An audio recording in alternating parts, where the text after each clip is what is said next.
Suprema, kapag ka napatunayan nyo ang isang tao ay maaring nakagawa ng kahit anong paglabag sa lahat ng batas, anumang batas, dalhin ninyo sa piskalya, dalhin ninyo sa korte.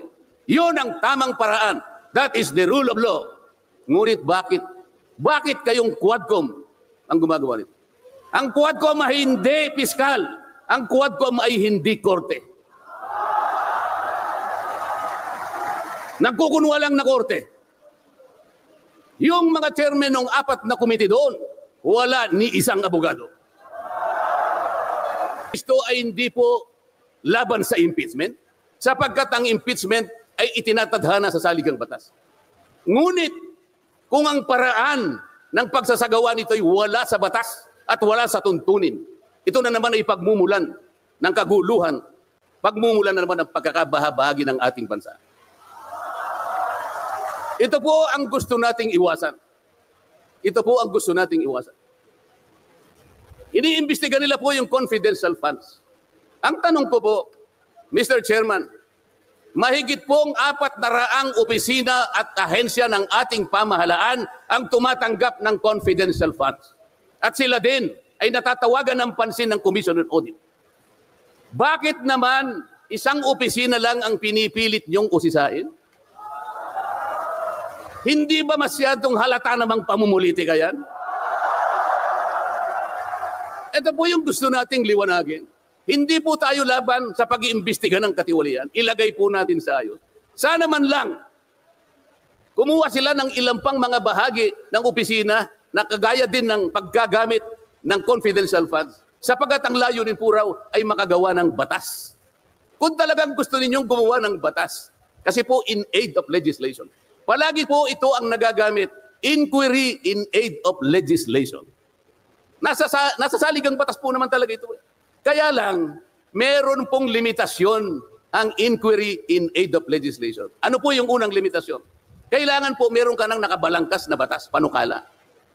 Hindi mo lang makumple-kumpleto sapagkat nag-aatubili ka, baka merong impact ito sa ibang sektor. Kaya tatawag ka ng mga tao na makatutulong sa'yo para sa ganun makumpleto mo ang iniisip mong panukalang batas.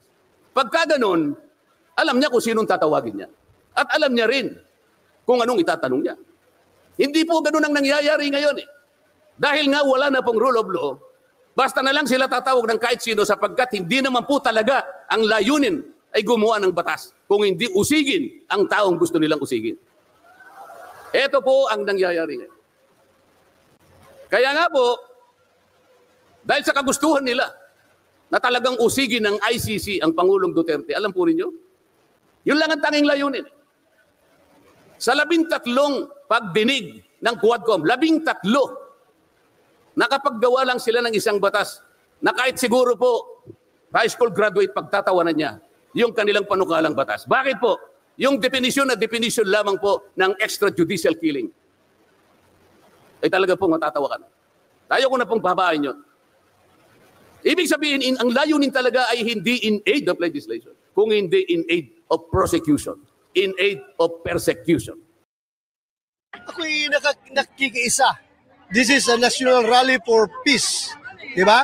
Yes. So, nakikiisa ako sa ating mga kapatid ng Iglesia ni Cristo na makipag-rally tayo for peace. Sir, sabi ng ibang kongresista, lalo na yung ibang mga sumusuporta sa impeachment complaint, medyo politicized daw po ito. Ano pong makakomment nyo doon sa sabi na yun ng ibang mga mambabata, sir? Depende yan sa pagtingin nila. In the first place, bakit nila nasabi yan? Dahil meron silang political motive. Di ba? Tama. Bakit nila nasabi yan? Depende yan sa pagtingin mo. Basta ito'y ginawa ng simbahan ng Iglesia ni Cristo para ipakita yung pagkakaisa ng sambayan ng Pilipino. Yes. Good morning mga kasama. Nandito naman si Kuya Goods nagbabalik. At syempre, kung di ka pa nakasubscribe sa ating channel, pasubscribe na lang po at hit mo na rin yung bell para updated ka sa ating mga video.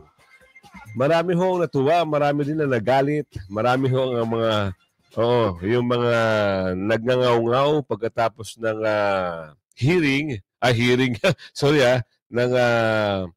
ng peaceful rally. Oo, meron ho tayong mga napanood na. Grabe. Talagang galit na galit sila. Ibang klase mga utak ng mga talangka, ano? sa kagustuhan nila talagang o pabagsakin ang mga Duterte, meron naman silang mga banat. Pero hindi na natin papalabas dito. Pero gusto ko kasing gusto ko kasing mapanood nyo itong banat. Hindi naman banat. Ibig sabihin, itong pahayag ni Senador Marcoleta dito sa mga Dorobo at Bacolao. Ngayon, ano ba ang pag-uusap dito? Kita nyo naman kung paano mag-speech si Senador Marcoleta. Yanig na yanig ang mundo, ang buong Pilipinas. At siyempre, yanig na yanig ang mga Bacolao. Meron nga Bacolao eh. Natatawa ako. Gusto ko sana i-play mamaya-maya. Siguro hanapin ko. Parang sumusuporta na raw siya. Sumusuporta na lang daw siya. Pero bago natin simulan nating reaksyon at tatalakayan, sa likes and share.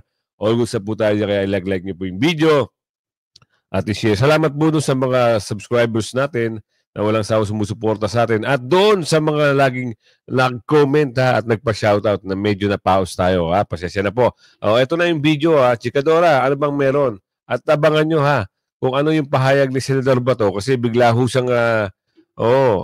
siyang inambush interview ng mga alam nyo na Merong mga question to na talagang hindi mo iisipin. Pati ba naman doon, bibigyan pa ng kulay. Abangan nyo mamaya. Ito na, pasok mo, Chikadora. Maganda. Ikaw ang magpaliwanag sa ating kababayan kung ano yung mga pahayag na yan. Mas maganda talaga. Intindihin ng mga Bacolao at intindihin itong mga yung mga bulagers. Ito na.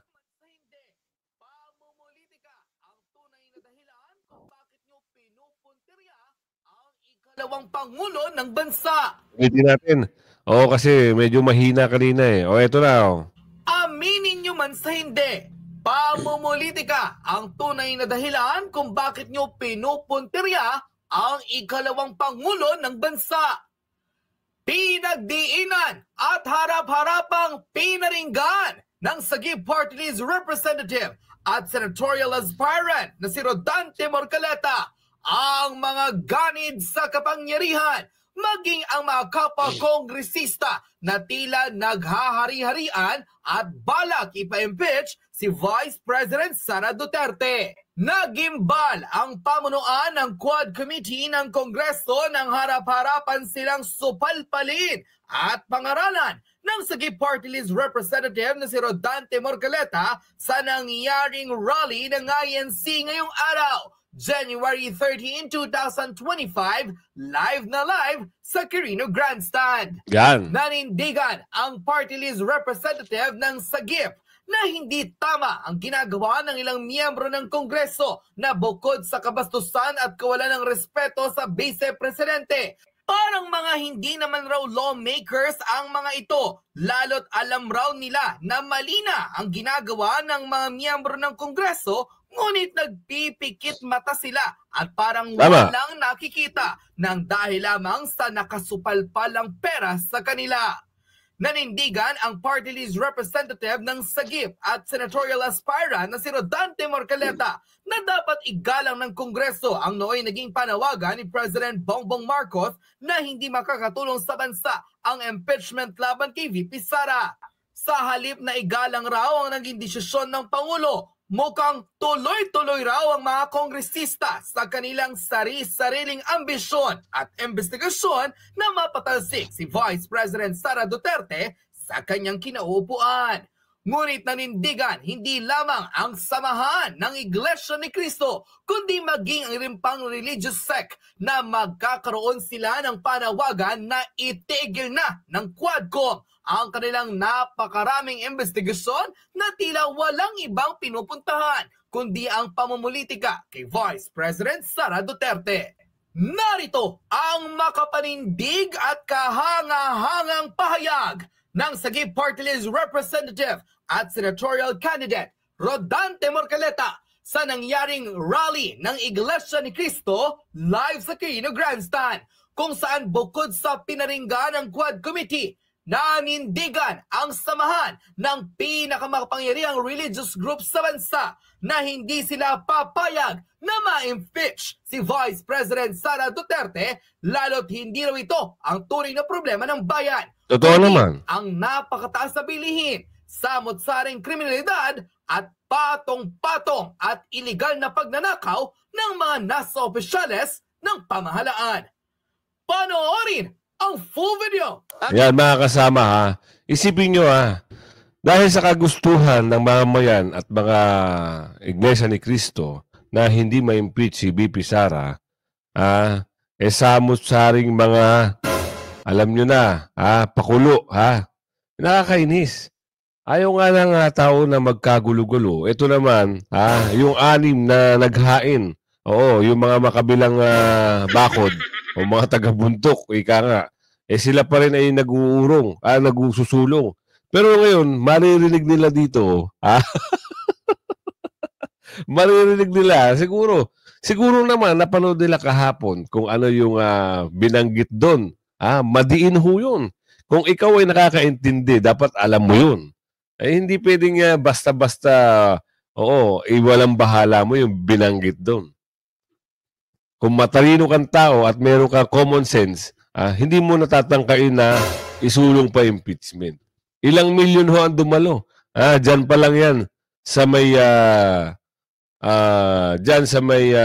tawag dito, Quirino Grandstand. Paano pa yung 10 venue?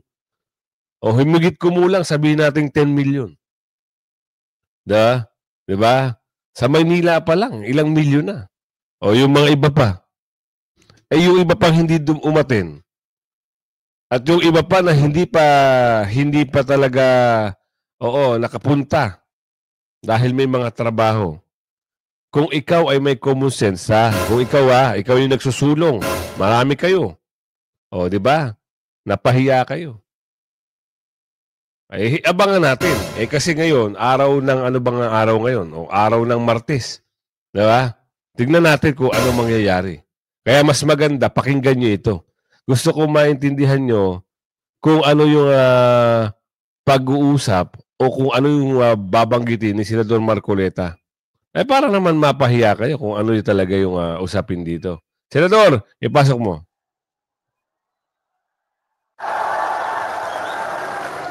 Okay pa po ba kayong lahat? Mga kapatid at mga kababayan, malinaw po nating narinig sa pambungad na pananalita ng kapatid na Edwil Sabala ang pinakalayunin ng malakihang pagkilos na ating sama-samang isinasagawa sa araw na ito. Nais nating katawanin ang nagkakaisang damdamin ng milyon-milyong Pilipino at isatinig ang kanilang pinag-isang mithiin para sa isang mapayapa at nagkakaisang Pilipinas. Kaugnay nito, binanggit din po ang ating kagustuhan na ipaalam sa mga opisyales ng ating pamahalaan ang ninanais at pinapangarap na maayos at epektibong paglilingkod at paglutas sa lumalalang kahirapan na pinalubhapan ng katiwalian at korupsyon, kalamidad, kriminalidad, bangayang pampolitika at iba pa. Kinikilala po nating lahat na nagkakatipon ngayon na sa pagkakaisa, kapayapaan at pagkakasundo lamang natin makakamit ang hinahangad na pagunlad at pagsulong ng ating bansa. Sa bahagi po naman ng kapatid na Romel Topacio, tinindigan ang pagtitipong ito ng Iglesia ni Cristo ay konkretong kahayagan ng suporta sa naunang pahayag ng Pangulong Bongbong Marcos na hindi sasang-ayon sa isinusulong na impeachment laban kay Vice President Sara Duterte. Kinatigan din po ng Iglesia ni Cristo ang posisyon ng Pangulo na ang impeachment ay hindi makapagdudulot ng kabutihan sa buhay ng kahit isang Pilipino. Tama po. Hindi lamang ito pag-aksaya sa oras ng pamahalaan kundi makakahadlang din sa pagre-resolba sa marami at pangunahing problema ng bansa. Mataas na presyo ng bilihin, mababang kalidad ng edukasyon, infrastruktura, serbisyong pangmedikal, kriminalidad, seguridad at iba pa. Higit sa lahat, ang pagsusulong ng impeachment ay mauuwi lamang sa pagtatalo-talo at papagkakampi-kampi, hindi lamang ng mga mamamayan, kundi pati na rin ng mga opisyalis ng gobyerno. Ipinaalala rin na kapag nagtatalo-talo ang mga nasa pamahalaan, apektado ang taong bayan. At kapag magulo ang bansa, ang mga tao ang kawawa. Totoo po.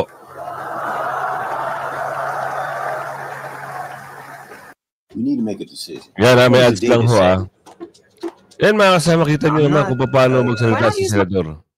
Lagyan po natin ng konteksto ang dalawang pagpapahayag na nauna upang lalong mabigyan ng diin ang kahalagahan ng pagkakaisa, pagkakasundo at kapayapaan sa ikalulutas ng panganib na dulot ng kahirapan dahil sa lumulubhang katiwalian, korupsyon, kalamidad at lalo lamang napabibigat ang buhay at pamumuhay ng ating mamamayan. Sa isang ulat balita ng periodikong Philippine Star, 4 na araw na ang nakararaan ay ganito ang sinasabi. Based on a recent SWS survey, an estimated 17.4 million Filipino families considered themselves poor in the last quarter of 2024. This number represents 63% of the surveyed respondents, the highest self-rated poverty in 21 years. Across the country, Mindanao had the highest self-rated poverty at 76%, followed by Visayas at 74% and Luzon at 55%.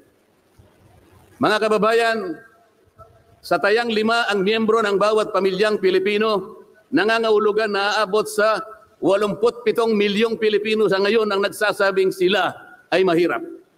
Katumbas ito ng 75% ng ating populasyon ngayon na tinatayang 116 million o mahigit pa. Gusto ko pong banggitin sa inyo at kailangan malaman ninyo na sa taong ito ang ating national budget ay nagkakahalaga ng 6.3 trillion pesos. Ito po ang ating national spending. Ang ibig sabihin, ito pong halagang ito ang gagamitin dapat ng pamahalaan upang tugunin ang lahat ng pangangailangan, pangkabuhayan, panglipunan, pangkalusugan, pangedukasyon, pangseguridad, lahat ng kakailanganin alang-alang sa kapakanan ng bawat isang Pilipino. 6.3 trillion pesos. Ngunit, ang tinatayang magiging income lang ng ating bansa ay kulang pa sa 5 trilyong piso. Ang ibig pong sabihin, meron tayong deficit. Meron tayong kakulangan na 1.5 trillion pesos. Ito po ang ating ipangungutang sa taong ito. 1.5 trillion pesos. Ibig sabihin po, bawat araw tayo'y gagasta ng 17.6 billion pesos. Yun po yung ating gasta. Araw-araw. Ngunit ang ating kinikita ng bansa ay 13.4 billion pesos lamang. Sa makatwid, ang uutangin natin araw-araw ay 4.2 billion pesos. Katumbas ng 175 million pesos bawat oras. Napakabigat po na hinaharap na hamon at problema ng ating bansa. Hindi po biro-biro ito. Ito po ay pananagutan po ng ating mga opisyalis. Hindi po pwedeng talikuran ito. Ganito na po kalala ang problemang pang-ekonomiya ng ating bansa. Ngunit, hindi po yata ganito ang naging direksyon. Sapagkat sa halip na po, unahin ang mga binanggit nating malalaking problema na kinakaharap ng ating bansa. Ang inuna po ay mga bagay na mauuwi lamang sa pagkakampi-kampi at pagkakabahagi ng ating bansa. Bakit po? Nagtatagpo ng Quadcom. Ang buong akala ko po sa pagtatatag ng Quadcom, ito po ay 4 na komite sa House of Representatives. Kinonsolidate, ginawang isang makapangyarihang komite na ang buong akala ko, ito ang gagamitin para tutukan ang namumuong problemang lumulubha pa na hinaharap ng ating bansa. Napakataas po ng bilihin, lalo na po yung pagkain ngayon. Nagtanong-tanong po ako, ang isang pirasong kamatis last week is 20 pesos. Tama po ba yun? Ngayon po, may nagsabi sa akin 30 pesos isang kamatis. Ang 1 kilong kamatis, 400 pesos. Tama po ba yun? Ang isang piraso ng siling pangsigang ay 10 piso. Yun po yung sinabi sa akin. Tama po yun? 600 pesos per kilo. Yun pong bell pepper. 2 kulay po yata yung bell pepper. Isang berde, isang pula. 45 pesos ang isang piraso. 1,000 pesos ang isang kilo. Bakit hindi po ito yung unang harapin natin?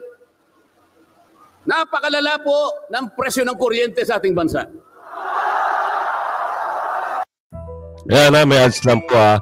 Hindi ko na masyadong binibigyan ng reaction para maintindihan niyo po yung sinasabi. Meron po akong isinulong na 10 panukalang batas na ang tanging layunin ay ibaba ang kuryente sa bansang ito. Ikinalulungkot ko pong ibahagi sa inyo na kahit isa'y wala man lamang pong nadinig. Ano po yung dininig pinatawag ang dating Pangulong Duterte, pinatawag ng Quadcom. At ang ginamit na pamamaraan ay yung isinasaad sa saligang batas. Inquiry in aid of legislation. Natupad po ba yung inquiry in aid of legislation? Paano po in aid of legislation kung ang tatawagan nilang resource persons para humarap sa paglilitis na yon ay puro kalaban ng dating Pangulo? Alam po ninyo lahat yon. Pinagtatanong nila yung Pangulo base doon sa mga sinumpaang salaysay at affidavit nung kanyang mga inusig nung kanyang panahon sa war on drugs. Hindi naman ipinatawag ang mga taong maaring makapagbigay sa kanya ng tulong upang ipaliwanag ang war on drugs. Hindi ipinatawag ang mga solicitor general sa kanyang panahon. Hindi ipinatawag ang mga Chief PNP upang magpaliwanag kung ano ang war on drugs. Puro kalaban ng dating Pangulo. Yung mga abogadong kasama niya para magtanggol sa kanya, hindi pwedeng magsalita. Sapagkat ang tuntunin sa mga komite, ikaw ay papayagan lamang para payuhan mo ang kliyente mo sa kanyang karapatan. Ngunit paano mangyayari na ang kliyente nila ay papayuhan sa kanyang karapatan kung bubulungan lang siya, ay makikita siya ng isang chairman doon. Attorney, huwag mong bubulungan yan. Iko-contempt kita. Nasaan na po yung sinabi sa saligang batas na lahat ng inuusig ay meron siyang karapatan sa abogado? The right to counsel. Wala na po. The right to confront your accusers. Wala po mga accuser doon. Ang ginagamit ko ay mga sinumpang salaysay, hindi man lang i-authenticate, ipinalagay na totoo lahat ang nakasaad na mga aligasyon.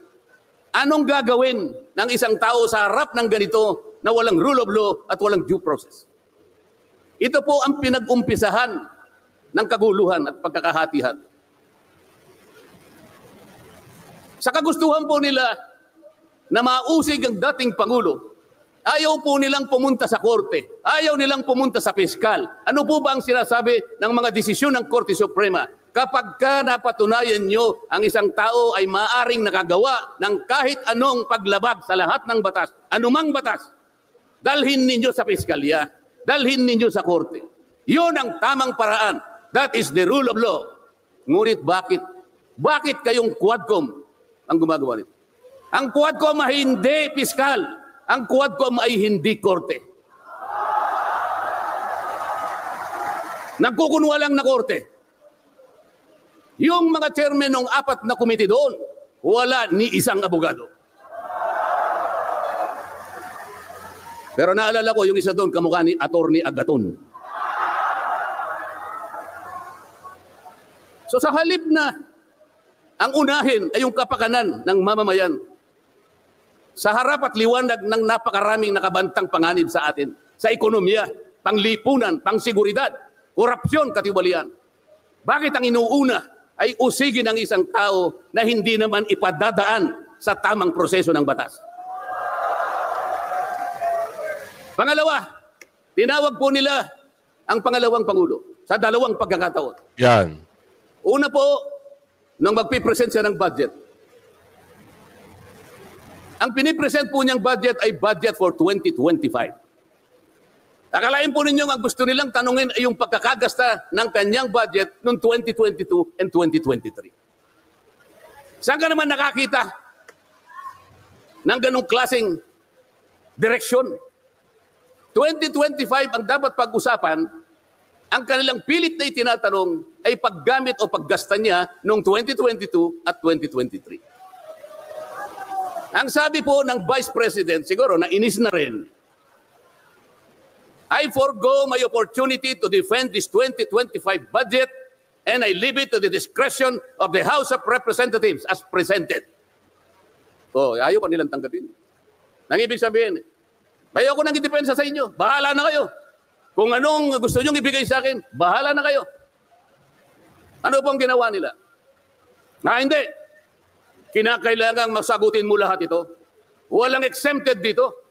Kahit ano ngayon siya, kailangan namin, tama po yung lahat po ng paggasta ng pera ng bayan ay kailangan pong suriin. Totoo po yun. Ngunit meron pong pagkakataon at panahon sa paggawa nito. Hindi po sa panahon ng pipresenta ng budget. So ang ginawa po nila, tinawag uli ang pangalawang Pangulo sa isang pagdinig sa isang komite na kung tawagin ay Committee on Good Government.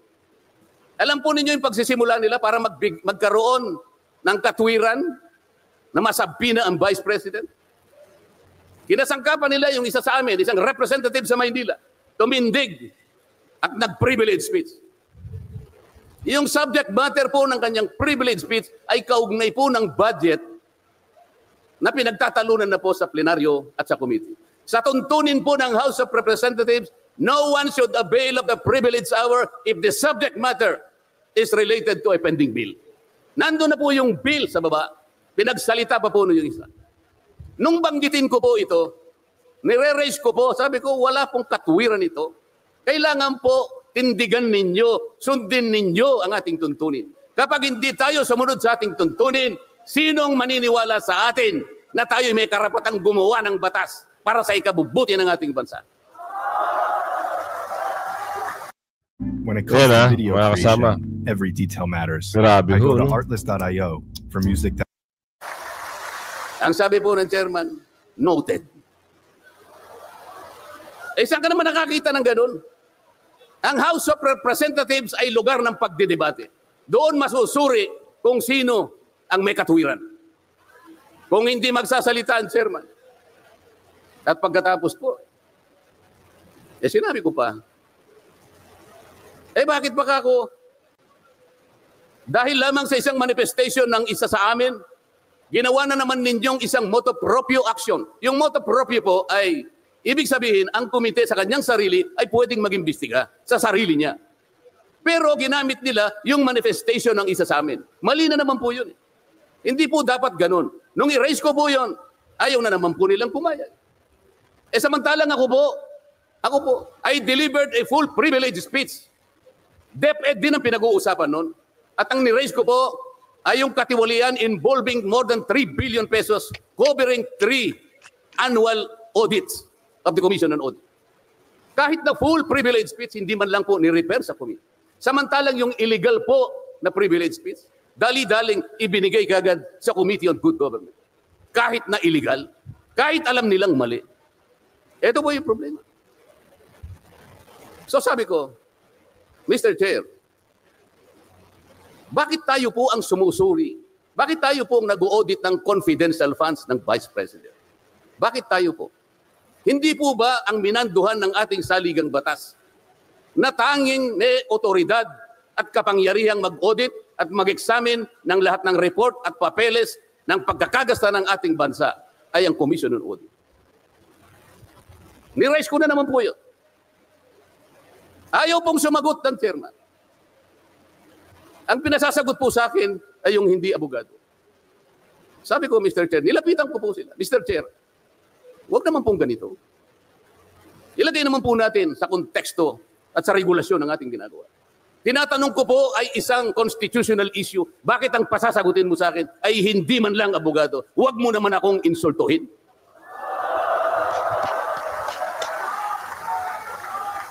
Doon sa puntong yun, alam po ninyo, pati yung kinakain kong hopya, pinagtripan nila.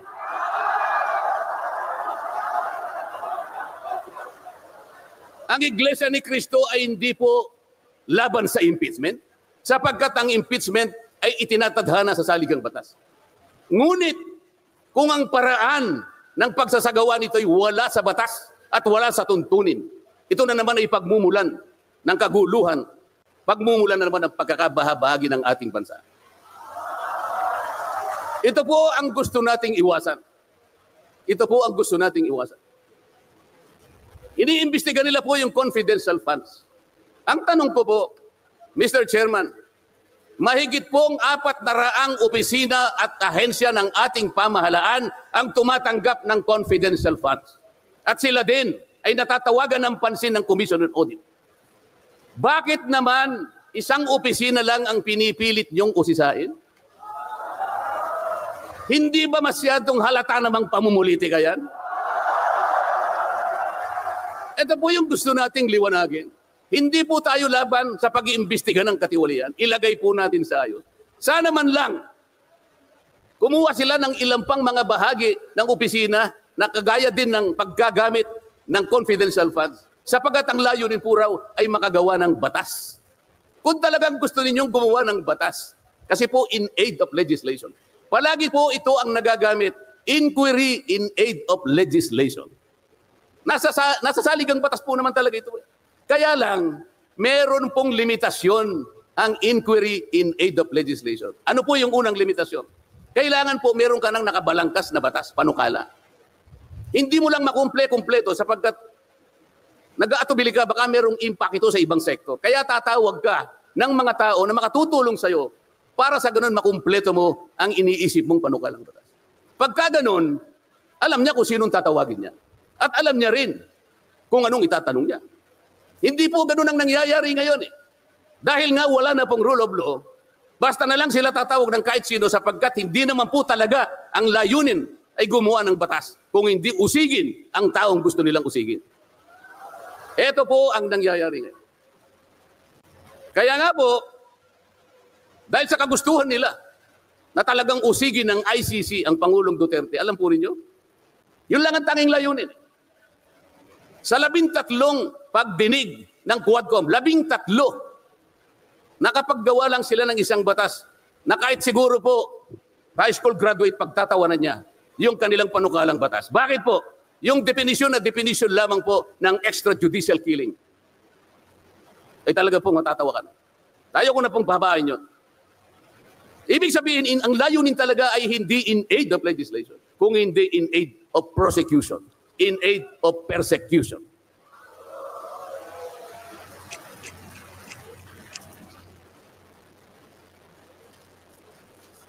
Kayo naman mga kasama ha. Narinig nyo na kung ano yung pahayag dito. Mas maganda kasi sila ho ang magbigay sa inyo ng mensahe. Sabi ko nga sa inyo, kahit bata maiintindihan kung ano yung pahayag. Ayaw ho magkaroon ng impeachment. O tutol sila. Kahit naman nung sino nakaupo ngayon ay tutol. Eh bakit itong mga bakulaw na ito, eh siya naman talagang grabe. Kung umasta ha, akala mo ayun, gumagawa nga daw ng batas in aid of legislation. Kaso nga lang, ang pag-uunawa, kahit naman na bata, ay pag-uunawa dito, in aid of prosecution o persecution. Sa totoo, ganun ho ang nararamdaman ng ating mga kababayan. Kaya, dahil naganap ang baseball rally kahapon, Senador Bato ay umatin. Kaso, mayroong mga nag-interview, akala mo sila ay magagaling. O binibigyan pa ng kulay. Kaya ito sinagot niya ni Senador Bato. Senador, pasok. Ako'y nakikiisa. This is a national rally for peace. Di ba? So, nakikiisa ako sa ating mga kapatid ng Iglesia ni Cristo na makipag-rally tayo for peace. Sir, sabi ng ibang kongresista, lalo na yung ibang mga sumusuporta sa impeachment complaint, medyo politicized daw po ito. Ano pong makakomment nyo doon sa sabi na yun ng ibang mga mambabata, sir? Depende yan sa pagtingin nila. In the first place, bakit nila nasabi yan? Dahil meron silang political motive. Di ba? Tama. Bakit nila nasabi yan? Depende yan sa pagtingin mo. Basta ito'y ginawa ng simbahan ng Iglesia ni Cristo para ipakita yung pagkakaisa ng sambayan ng Pilipino para ang ating bansa ay matahimik dahil sobra ng gulo. Grabe na polarization na nangyayari ngayon, di ba? So, napakita kayo, magkakaisa tayo. Sir, do you see this as an endorsement from the INC, yung mga para sa mga attend dito na tatakbo sa 2025? I don't know. I am here not to be endorsed. I am here to join. Bilang isang Pilipino, nakikiisa ako sa purpose nitong rally na ito. Hindi pa ako pumunta dito para magpa-endorse or mamumuliti ka. Pumunta ako dito para ipakita ko yung pakikiisa ko sa ating mga kababayan. Tama. Hindi lang naman rally na inatin ng mga membro ng Iglesia ni Cristo. Marami dito, may mga Muslim pa nga eh. May mga Katoliko. So, does it matter po kung anong denomination ka, anong sikta ka. Basta kung ikaw ay Pilipino at gusto mo makikiisa sa mga kababayan mo na gusto ng kapayapaan, sumama ka dito. Hindi man tayo pumunta dito para maghasik ng gulo. Di ba?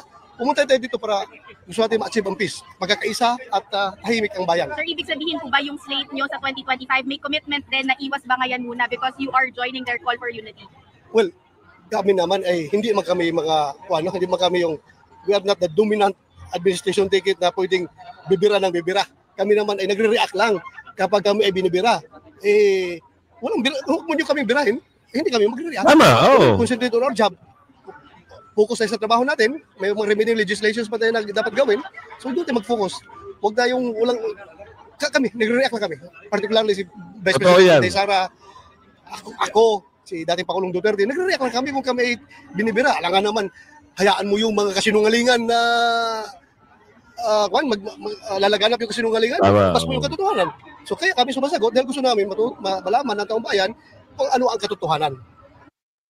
Ayan mga kasama binigyan ng kulay itong pagdalo ni Senador Bato dito sa Peaceful Rally. Tingnan mo yung mga katanungan. Ako kung halimbawa hindi ako magtatanong na ganyan.